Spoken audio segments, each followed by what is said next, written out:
শুরু হয়ে গেল এসআইআর এর শুনানি। অর্থাৎ আপনাদের মধ্যে যাদের যাদের হিয়ারিং এ আসার কথা অলরেডি শুনানির কাগজপত্র অনেকে পেয়ে গেছে। তো এখন এই মুহূর্তে কিন্তু আপনাদের জন্য নির্বাচন কমিশনের তরফ থেকে একটা দারুণ সুখবর রয়েছে। এবং ধরো আপনারা ভাবছেন যে আমাদের হিয়ারিং এ ডাকছে, এখানে আবার সুখবর, কিন্তু সেটা শুনলে সত্যি আপনি একটু আনন্দিত হবে। এছাড়া আপনি কি করে বুঝবেন যে আপনাদের নামে আদৌ, অর্থাৎ আপনি যিনি দেখছেন আপনার নামে কি হিয়ারিং নোটিশ ইস্যু হবে কি হবে না, সেটা আপনি কি করে বুঝবেন, সেই সমস্ত কিছুই জানাবো। সেই জন্য ভিডিওটিকে সম্পূর্ণ অবশ্যই দেখবেন বন্ধুরা। অর্ধেক দিকে কিন্তু কমেন্ট করবেন না, বুঝতে পারবেন না, শেষ পর্যন্ত দেখবেন, সমস্ত কিছু ক্লিয়ার হয়ে যাবে। দেখুন, খসড়া তালিকা প্রকাশ হয়ে গেছে। ইতিমধ্যে এএসডিডি যারা ভোটার রয়েছে, absentee, S for shifted, D for dead and আরেকটা ডি ফর ডুপ্লিকেট, এই 4 ধরনের ভোটারের নাম অলরেডি খসড়া তালিকাতে বাদ চলে গেছে। প্রায় 58 লক্ষ ভোটারের নাম খসড়া তালিকার থেকে বাদ চলে গেছে। অর্থাৎ 2025-এর যে তালিকাটা ছিল এবং যে খসড়া তালিকা হয়েছে তার মধ্যে 58 লক্ষ নাম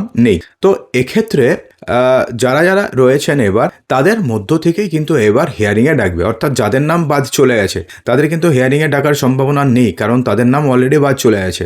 এবার যদি তাদেরকে আবার নতুন করে ভোটার তালিকায় নাম তুলতে হয় তাহলে সে কি করবে? তাকে ফর্ম 6 পূরণ করতে হবে। যেমনভাবে নতুন করে কেউ ভোটার কার্ডের জন্য আবেদন করে, ঠিক তাকে তেমনিভাবে নতুন করে ভোটার কার্ডের জন্য আবেদন করার জন্য ফর্ম 6 তাকে পূরণ করতে হবে। তো ঠিক আছে, তিনি ফর্ম 6 পূরণ করে তিনি নতুন করে ভোটার কার্ডের জন্য আবেদন করবেন। তো যাদের নাম বাদ চলে গেছে তাদের নিয়ে আমরা আলোচনা আপাতত করছি না। এবার আমরা আলোচনা করছি যাদের নাম খসড়া তালিকাতে আছে তাদের নিয়ে। তো এবার খসড়া তালিকাতে থাকা মানে আপনাদেরকে হিয়ারিংয়ে ডাকতে পারে। অর্থাৎ খসড়া তালিকাতে আপনাদের নাম আছে, আপনি নিশ্চিন্ত হয়ে গেলেন, তো আমার নাম পূর্ণাঙ্গ তালিকাতে অথবা যে ফাইনাল যে লিস্ট হবে সেখানে চলে আসবে, এমনটা কিন্তু মোটেও নয়। এই যে স্টেজটা হবে, এখানেই হবে মেনলি ঝাড়াই এবং বাছাইয়ের কাজ। তো এক্ষেত্রে আপনাদের নাম যদি খসড়া তালিকাতে থাকে এবং আপনি যদি এমন 4 ধরনের ভোটার হয়ে থাকেন, তাহলে সেক্ষেত্রে আপনি নিশ্চিন্তে থাকুন যে আপনাদের নাম হিয়ারিংয়ে ডাকবে। দেখুন বন্ধুরা, আপনারা কিন্তু অবশ্যই পুরোটা শুনবেন, তারপরে কমেন্ট করবেন। অনেকে পুরোটা না শুনে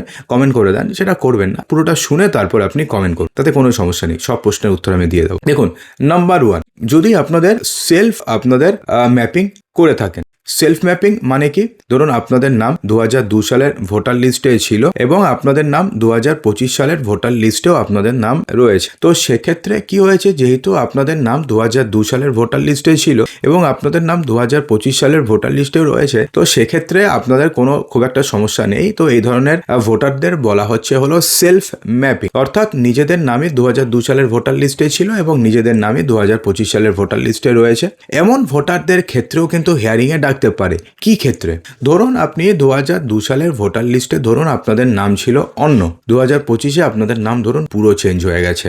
অর্থাৎ ধরুন এমন অনেকে রয়েছে, আমাকে কমেন্টও করেছেন যে আমার নাম ছিল ধরুন রথিন কুমার দাস, এবার হয়েছে রথিন দাস, কুমারটাকে আপনি বাদ দিয়েছেন। দেখুন, বাদ দেওয়ার সময় কিছু তো একটা ডকুমেন্টস দিয়ে আপনি বাদ দিয়েছেন, কারণটা যখন আপনি কারেকশন করেছেন কিছু তো আপনাকে দিতে হয়েছে। তো যেই ডকুমেন্টস দিয়ে আপনি কারেকশন করেছেন সেই ডকুমেন্টস দেখিয়ে দেবেন, আপনাদের আর খুব একটা সমস্যা হওয়ার কথা নয়। আর সামান্য এই ধরনের ক্ষেত্রে কিন্তু হিয়ারিংয়ে ডাকার চান্সেস খুবই কম।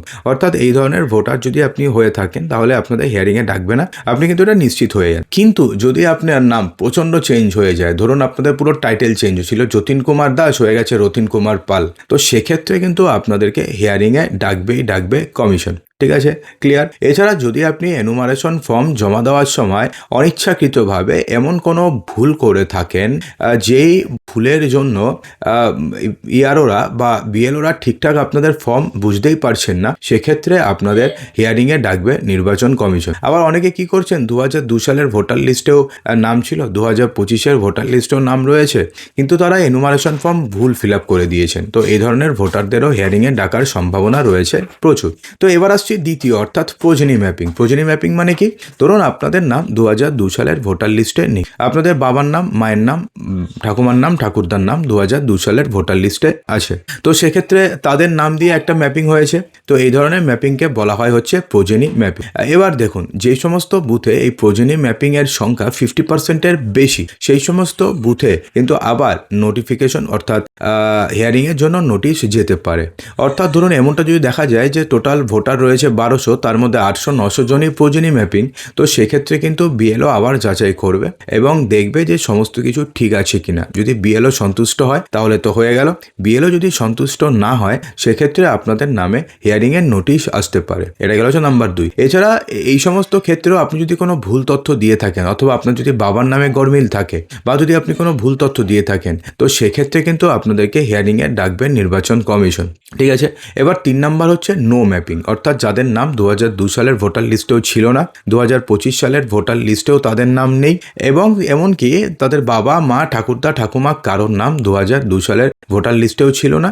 তো সেক্ষেত্রে যে ম্যাপিংটি হচ্ছে তাকে বলা হচ্ছে হলো নো ম্যাপিং, অর্থাৎ কোনো ম্যাপিংই করা যাচ্ছে না এই সমস্ত ভোটার। তো এবার তাহলে কি হবে, এই সমস্ত ভোটারদের কিন্তু 100% হিয়ারিংয়ে ডাকবে নির্বাচন কমিশন। অর্থাৎ যাদের নো ম্যাপিং রয়েছে, প্রায় 35 লক্ষ ভোটার রয়েছে পশ্চিমবঙ্গে যাদের কোনো ম্যাপিংই খুঁজে পাওয়া যায়নি, অর্থাৎ যাদের কোনো লিঙ্কেজ 2002 সালের সাথে নেই। তো এই ধরনের ভোটারদের কিন্তু হিয়ারিংয়ে ডাকবে নির্বাচন কমিশন। তো এই ধরনের ভোটার যদি আপনি হয়ে থাকেন তাহলে আপনাদের হিয়ারিংয়ে ডাকবে। তো বুঝতে পারলেন যে কাদের কাদের হিয়ারিংয়ে ডাকবে বা কারা কারা নিশ্চিত হয়ে যান যে আপনাদের হিয়ারিংয়ে ডাকবে। তো এবার যদি আপনি ফার্স্ট ধরনের ভোটার হয়ে থাকেন তাহলে 2002 সালের ভোটার লিস্টের জেরক্স করে আপনি দিয়ে দেবেন, তাতে আপনাদের হয়ে যাবে, আর খুব একটা সমস্যার দরকার হবে না বা সমস্যা হবে না। দেখুন, দ্বিতীয় হচ্ছে প্রয়োজনীয় ম্যাপিংয়ের ক্ষেত্রে কি করবেন, আপনাদের বাবা মা ঠাকুরদা ঠাকুমার নাম ভোটার লিস্টে যেখানে রয়েছে সেটাকে জেরক্স করবেন। পারলে আপনি একটি বংশ তালিকা অথবা ওয়ারিশ সার্টিফিকেট বানিয়ে নেবেন এবং আপনাদের আর যা ডকুমেন্টস রয়েছে 11টি ডকুমেন্টসের মধ্যে একটি, সেই ডকুমেন্টস আপনি নিয়ে যাবেন, তাতে আপনাদের হয়ে যাবে, খুব একটা সমস্যা হবে না। মেইন সমস্যা হবে কাদের জানেন, যাদের নাম 2002 সালের ভোটার লিস্টেও নেই এবং যাদের বাবা মা ঠাকুরদা ঠাকুমার নামও 2002 সালের ভোটার লিস্টে নেই, তাদেরই হবে সবথেকে বড় সমস্যা। কারণ তাদের নিজেদেরও এবার ডকুমেন্টস দেখাতে হবে, 11টি ডকুমেন্টসের মধ্যে যে কোনো একটি, তাদের বাবারও দেখাতে হবে, তাদের মায়েরও দেখাতে হবে। যদি তার জন্ম 1987 সালের আগে হয় তাহলে পরে শুধুমাত্র নিজের, যদি তার জন্ম 1987 থেকে 2004 সালের মধ্যে হয় তাহলে নিজের বাবার অথবা নিজের মায়ের, এবং যদি জন্ম 2004 সালের পরে হয় তাহলে নিজের বাবার, নিজের মায়ের, 3 জনের ডকুমেন্টস দেখাতে হবে 11টি ডকুমেন্টসের মধ্যে। ঠিক আছে, এবং তাদের বাবা মায়ের মধ্যে কেউ যদি এমন হন যে ভারতীয় না হন, তাহলে যখন ওনার জন্ম হয়েছে বা যখন সেই ভোটারের জন্ম হয়েছে সেই জন্মের সময় তিনি কোথায় মানে তার একজন বৈধ পাসপোর্ট এবং ভিসা সেটাকে দেখাতে হবে। তো এখন ব্যাপারটি হচ্ছে আপনি কি সুখবর রয়েছে। দেখুন, যখন আপনাদের নামে হিয়ারিং নোটিশ যখনই জারি হবে না, তো ধরুন আপনি সেদিন যেতে পারছেন না কোনো শারীরিক অসুস্থতার কারণে, তাহলে সেক্ষেত্রে আপনাদের নামে না দ্বিতীয়বার হিয়ারিং এর নোটিশ জারি করবে নির্বাচন কমিশন। অর্থাৎ কোনো কারণে আপনি ওদিন উপস্থিত থাকতে পারলেন না, তাহলে আপনাকে দ্বিতীয় দিন আবার ডাকবে নির্বাচন কমিশন। বুঝতে পারলেন তো? এবং যদি এমনটি হন যে আপনি ধরুন ভারতবর্ষে নেই, অন্যখানে রয়েছেন, ধরুন ইউএসএ রয়েছেন, যাই হোক, তো সেই সমস্ত ক্ষেত্রে যদি আপনাদের নামে হিয়ারিং নোটিশ যদি ইস্যু হয় তাহলে আপনাদের অনলাইনেরও ব্যবস্থা করে দেবে নির্বাচন কমিশন। এবং এমনটি নয় যে আপনার নামে হিয়ারিং নোটিশ ইস্যু হলো, আপনার মনে হলো না আমি আজকে যাব না, তো আপনার নামে দ্বিতীয়বার হিয়ারিং এর নোটিশ ইস্যু করবে, এমনটা হবে না। বৈধ কারণ আপনাকে দেখাতে হবে। যদি আপনি বৈধ কারণ দেখাতে পারেন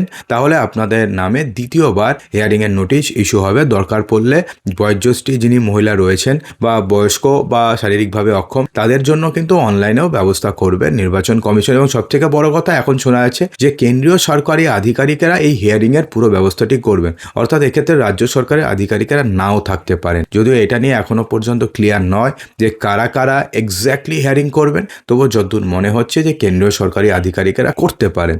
তো এই নিয়ে পাকাপোক্ত খবর আমি আপনাদেরকে অবশ্যই জানিয়ে দেবো। তো অসংখ্য ধন্যবাদ ভিডিওটি সম্পূর্ণ দেখার জন্য।